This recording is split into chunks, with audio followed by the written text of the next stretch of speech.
श्री शिव पुराण श्री रुद्र संहिता चतुर्थ खंड 20वां अध्याय पृथ्वी परिक्रमा का आदेश, गणेश विवाह व कार्तिकेय का रुष्ट होना। नारद जी ने पूछा, हे विधाता, आपने मुझे श्री गणेश के जन्म एवं उनके अद्भुत पराक्रम और साहस के साथ माता पार्वती के द्वार की रक्षा करने का उत्तम वृतांत सुनाया। अब मुझे ये बताइए कि जब भगवान शिव ने गणेश को पुनर्जीवित करके अनेक आशीर्वाद प्रदान किए, तब उसके पश्चात वहां क्या हुआ? ब्रह्मा जी बोले, हे मुनिश्रेष्ठ नारद, तत्पश्चात भगवान शिव पार्वती अपने दोनों पुत्रों गणेश और कार्तिकेय के साथ आनंद पूर्वक अपने निवास कैलाश पर्वत पर रहने लगे। शिव पार्वती अपने पुत्रों गणेश और कार्तिकेय की बाल लीलाओं को देखकर बहुत प्रसन्न होते और बहुत लाड़ प्यार करते। वे दोनों अपने माता पिता की भक्ति भावना से पूजा अर्चना करते थे, जिससे शिव पार्वती बहुत प्रसन्न होते। धीरे धीरे ऐसी ही लीलाओं के बीच समय बीतता गया और गणेश व कार्तिकेय युवा हो गए। तब एक दिन शिव पार्वती साथ साथ बैठे हुए आपस में बातचीत कर रहे थे।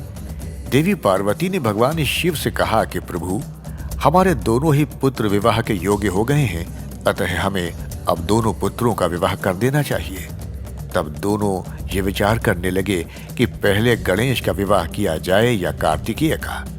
जब माता पिता ने अपनी इच्छा पुत्रों को बताई तो उनके मन में भी विवाह की इच्छा जाग उठी। दोनों पुत्र विवाह के लिए सहर्ष तैयार हो गए। तब भगवान शिव अपने पुत्रों से बोले, हे पुत्रों, तुम दोनों ही हमारे लिए प्रिय हो, परंतु हम इस असमंजस में हैं कि तुम दोनों में से पहले किसका विवाह किया जाए। इसलिए हमने एक युक्ति निकाली है। तुम दोनों में से जो भी पृथ्वी की परिक्रमा करके पहले लौट आएगा, उसका विवाह पहले किया जाएगा। अपने पिता के ये वचन सुनकर कुमार कार्तिकेय तुरंत अपने वाहन पर सवार होकर यथाशीघ्र पृथ्वी की परिक्रमा करने हेतु माता पिता की आज्ञा लेकर निकल पड़े। परंतु श्री गणेश वहीं यथावत खड़े होकर कुछ सोचने लगे। तत्पश्चात उन्होंने घर के अंदर जाकर स्नान किया और पुनः माता पिता के पास आए और बोले, आप दोनों मेरे द्वारा लगाए गए इन आसनों को ग्रहण कीजिए। मैं आप दोनों की परिक्रमा करना चाहता हूँ। तब भगवान शिव और देवी पार्वती ने हर्षपूर्वक आसन ग्रहण कर लिया। शिव पार्वती के आसन पर बैठ जाने के पश्चात गणेश ने उन्हें हाथ जोड़कर बारंबार प्रणाम किया और उनके विधि विधान से पूजा अर्चना की। पूजा करने के बाद उन्होंने भक्ति भाव से उनकी 7 बार परिक्रमा की। माता पिता की 7 बार परिक्रमा करने के पश्चात गणेश हाथ जोड़कर प्रभु के सामने खड़े हो गए और उनकी स्तुति करते हुए बोले, आपकी आज्ञा को मैंने पूरा किया। अब आप यथाशीघ्र मेरा विवाह संपन्न कराएं। ये सुनकर शिव पार्वती ने गणेश से पृथ्वी की परिक्रमा कर आने के लिए कहा। उन्होंने कहा कि जिस प्रकार कार्तिकेय पृथ्वी की परिक्रमा करने गए हैं, तुम भी जाओ और उनसे पहले लौट आओ, तभी तुम्हारा विवाह पहले हो सकता है। शिव शिवा के ये वचन सुनकर गणेश बोले, आप दोनों तो महाबुद्धिमान हैं, आपके ज्ञान की कोई सीमा नहीं है। आप धर्म और शास्त्रों में पारंगत हैं। मैं तो आपकी आज्ञा के अनुसार पृथ्वी की परिक्रमा एक बार नहीं बल्कि 7 बार कराया हूँ।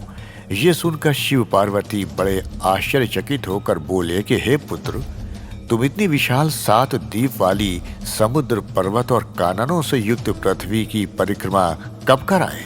तुम तो यहाँ से कहीं गए भी नहीं। भगवान शिव और देवी पार्वती के इस प्रकार किए गए प्रश्न को सुनकर बुद्धिमान गणेश जी बोले, मैंने आप दोनों की पूजा करके आपकी 7 बार परिक्रमा कर ली है। इस प्रकार मेरे द्वारा पृथ्वी की परिक्रमा पूरी हो गई। वेदों में इस बात का वर्णन है कि अपने माता पिता की श्रद्धा भाव से पूजा करने के पश्चात उनकी परिक्रमा करने से पृथ्वी की परिक्रमा का पुण्य फल प्राप्त होता है। माता पिता के चरणों की धूल ही पुत्र के लिए महान तीर्थ है। वेद शास्त्र भी इसको प्रमाणित करते हैं। फिर आप क्यों इस बात को मानने से इनकार कर रहे हैं? हे पिताश्री, आप तो सर्वेश्वर हैं, निर्गुण निराकार पर ब्रह्म ईश्वर हैं। भला आप कैसे वचनों को झुठला सकते हैं? कृपा कर बताइए कि शास्त्रों के अनुसार क्या मैं गलत हूं? इस प्रकार गणेश जी के वचन सुनकर शिव पार्वती अत्यंत आश्चर्यचकित हुए। अपने पुत्र गणेश को वेदों और शास्त्रों का ज्ञाता जानकर उनकी प्रसन्नता की कोई सीमा न रही। तब मुस्कुराते हुए भगवान शिव पार्वती बोले, हे प्रिय पुत्र, तुम बलवान और साहसी होने के साथ साथ परम बुद्धिमान भी हो। ये सत्य है कि जिसके पास बुद्धि बल है वही बलशाली भी है। बिना बुद्धि के बल का प्रयोग भी संभव नहीं होता। बुद्धिहीन मनुष्य संकट में फंस जाने पर बलशाली होने के बावजूद भी मुक्त नहीं हो पाता। वेद, शास्त्र और पुराण यही बताते हैं कि माँ बाप का स्थान सबसे ऊपर होता है। उनके चरणों में ही स्वर्ग है। अपने माता पिता की आज्ञा का पालन करना ही पुत्र का एकमात्र धर्म है। उनकी परिक्रमा पृथ्वी की परिक्रमा से भी बढ़कर है। अतः तुम्हारी बात सर्वथा सत्य है। तुमने कार्तिकेय से पहले ही पृथ्वी की परिक्रमा पूर्ण कर ली है। अतः हमें तुम्हारा विवाह सबसे पहले और शीघ्र ही करना है। जब भगवान शिव और पार्वती ने गणेश की बात का समर्थन कर उसे स्वीकार कर लिया, तब गिरिजानंदन प्रसन्न हो गए और अपने माता पिता को प्रणाम करके वहां से चले गए। महादेव जी अपनी प्रिया पार्वती जी के साथ बैठकर इस चिंता में डूब गए कि हम विवाह के लिए वधू की खोज कहाँ करें। जब वे इस प्रकार विचार कर रहे थे, तभी प्रजापति विश्वरूप कैलाश पर्वत पर पधारे और उन्होंने भक्ति भाव से शिव शिवा को नमस्कार कर उनकी स्तुति की। जब महादेव ने उनसे कैलाश आगमन का कारण जानना चाहा, तब प्रसन्न हृदय से विश्वरूप जी ने कहा, हे भगवान, मैं आपके पास अपनी 2 पुत्रियों सिद्धि और बुद्धि के विवाह का प्रस्ताव लेकर आया हूँ। प्रभु, सिद्धि और बुद्धि सुंदर और सर्वगुण संपन्न हैं। मैं उनका विवाह आपके पुत्र से करना चाहता हूँ। प्रजापति विश्वरूप के वचन सुनकर भगवान शिव और देवी पार्वती बहुत हर्षित हुए और उन्होंने उनका विवाह प्रस्ताव स्वीकार कर लिया। भगवान शिव शिवा ने अपने प्रिय पुत्र गणेश का शुभ विवाह सिद्धि बुद्धि के साथ आनंद पूर्वक संपन्न कराया।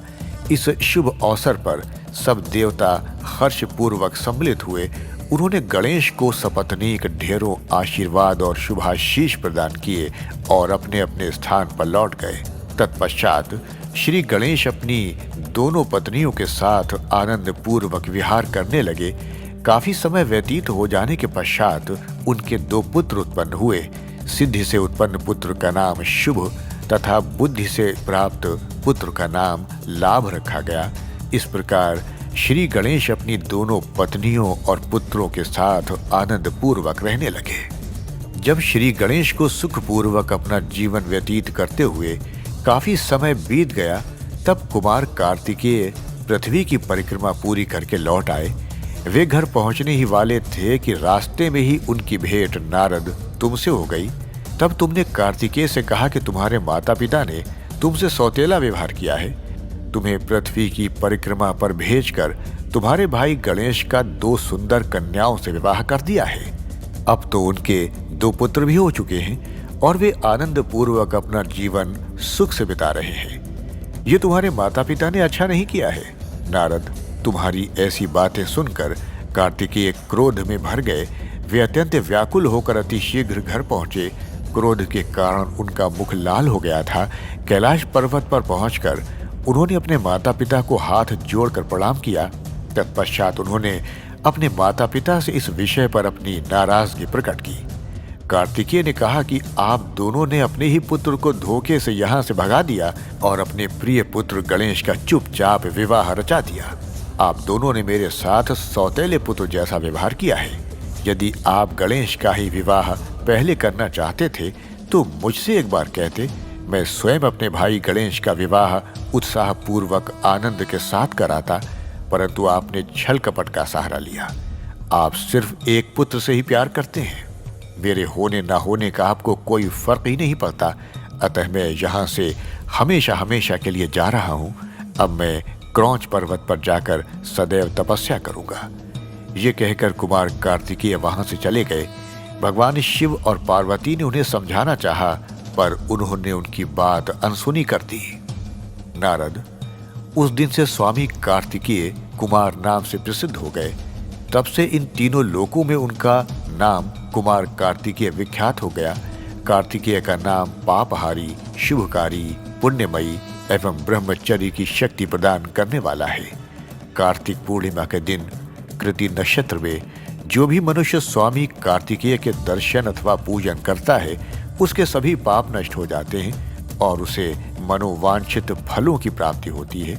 सभी देवता और ऋषिगण भी इस दिन कार्तिकेय के दर्शनों को जाते हैं। उधर कुमार कार्तिकेय के इस प्रकार नाराज होकर चले जाने के कारण उनकी माता पार्वती बहुत दुखी थी। वे शिव जी को साथ लेकर क्रौंच पर्वत पर गईं।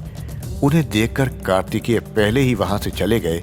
तब भगवान शिव उस उत्तम स्थान पर जहां उनके पुत्र कार्तिकेय ने तप किया था मल्लिकार्जुन नामक ज्योतिर्लिंग के रूप में स्थापित हो गए और आज भी देवी पार्वती के साथ विराजमान हैं।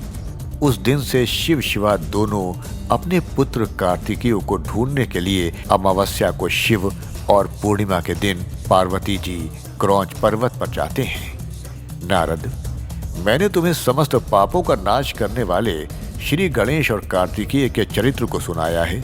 जो भी मनुष्य भक्ति भाव से इसे पढ़ता, सुनता अथवा सुनाता है उसके सभी मनोरथ पूर्ण होते हैं। ये कथा पाप नाशक, सुख देने वाली, मोक्ष दिलाने वाली एवं कल्याणकारी है। इसलिए निष्काम भक्तों को इसको अवश्य सुनना और पढ़ना चाहिए। श्री रुद्र संहिता चतुर्थ खंड कुमार खंड संपूर्ण। श्री शिव पुराण वाचन स्वर अनवारुल हसन।